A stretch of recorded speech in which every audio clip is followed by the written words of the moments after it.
Globalization, how social isolation contributes to loneliness. Globalization is connected to socialization during the COVID-19 pandemic.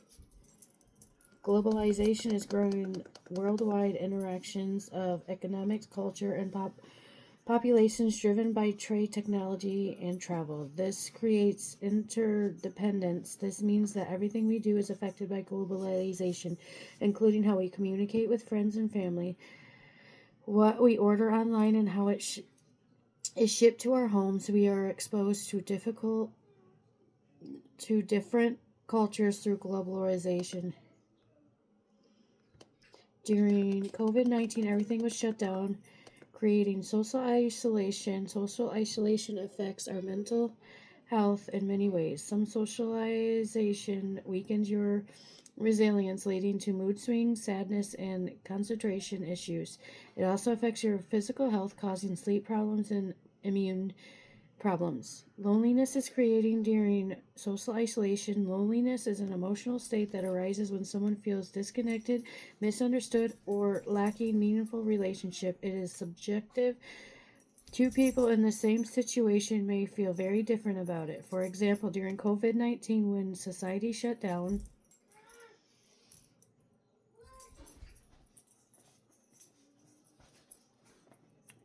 we had to stay at home. We were isolated. We couldn't go to the grocery store without fear of becoming sick and dying or bringing home the illness. It has created an increase in anxiety and depression. One major influence in this is a community engagement or lack of it. When you don't participate in local activities, social groups, or neighborhood events, you miss out on opportunities to build meaningful connections. These connections are essential for emotional well-being because they give us a sense of belonging and purpose. This means you are unable to build relationships with your neighbors, family, and friends because you had to stay inside. I have been personally impacted by socialization during COVID-19. When my mom got sick with stage 4 cancer, she didn't disclose how ill she was. She didn't want us to worry about her. She didn't want us to worry about her. I was unable to visit her because the airports were closed and they didn't allow any traveling. I lived in Colorado when COVID-19 shutdown was enforced. I gave birth to my second son in 2019. A month later, my mom passed away. She never got to meet my youngest son. We were only able to video chat once before she passed. She was legally blind and could not see or use a tablet to make calls before I was cut off from my family by an abusive ex, which led to depression when he told me that I shouldn't have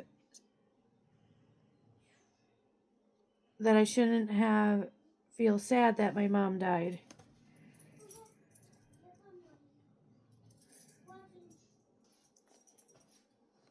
Isolation may look like dropping out of school activities or events that you used to participate in, spending a great deal of time each day alone with little to no contact with other people, having no one to turn to when you feel you need help, advice, or just a friendly person to talk to. Rarely communicating with other people by text, phone, or video call, lack of meaningful, close, intimate connections with other people, feeling lethargic, sad, or rejected, and hypersensitive to environmental stimuli. When we overcome social isolation by building community engagements, which requires effort, whether that participating in local events or reaching out to neighbors, I started to build these relationships with my family and friends after I broke up with my abusive ex. I moved back to Michigan, reminding myself to stay positive. Some social isolation that leads to loneliness is called by trauma. Depending on the nature of the trauma, some people may struggle to trust others and fear being hurt again. These experiencing symptoms of post-traumatic stress disorder or PTSD. may avoid social activities that trigger memories of the traumatic event.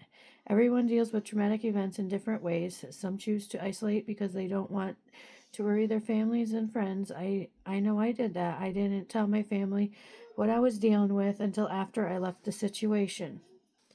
I again put myself in a social isolation when I moved back, and I focused on work and school instead of going out and hanging out with friends.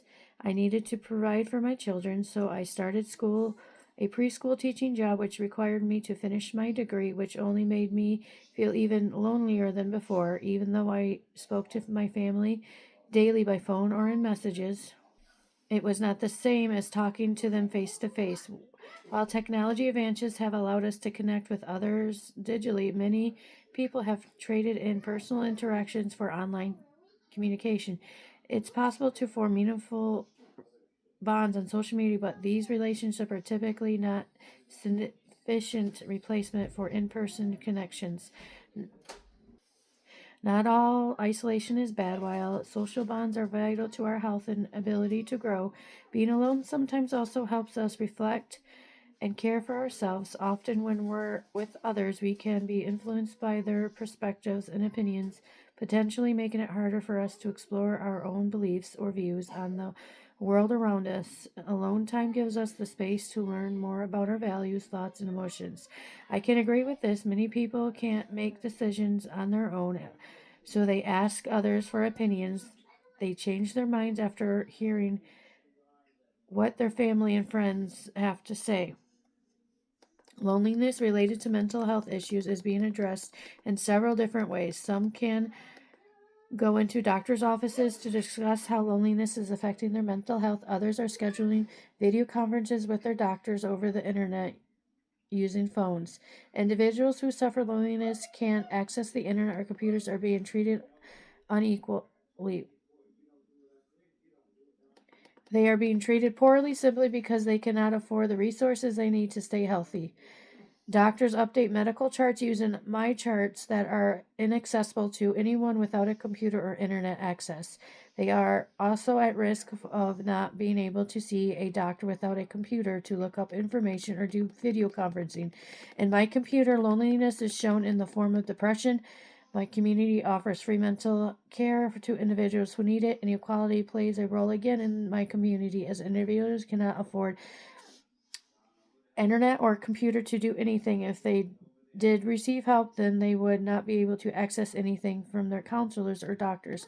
In my opinion, loneliness and social isolation is that they can affect anyone. Loneliness can come to anyone who is suffering from a mental illness. They can feel even when family is around. You can act differently than usual when you're not feeling yourself.